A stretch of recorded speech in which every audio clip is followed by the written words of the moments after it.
مبارك، زامل الكواري، حسن العتيبي، اسماء جميله جدا. كره موجوده الان، تمريره الى نواف، نواف خطيره من نواف، خطيره يا ولد يا ولد يا ولد يا ولد يا ولد، هدف ثاني يسجله الذابح سعد، الذابح سعد الحارثي.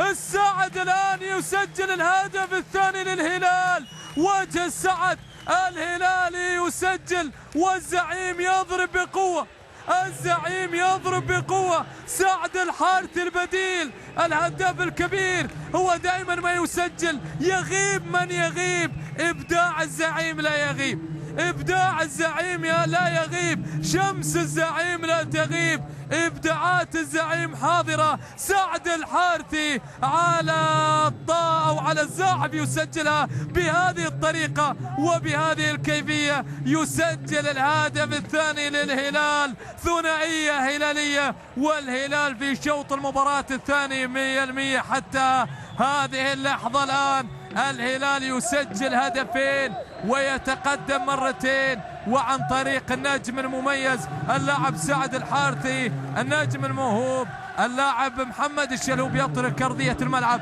لسلطان البيشي.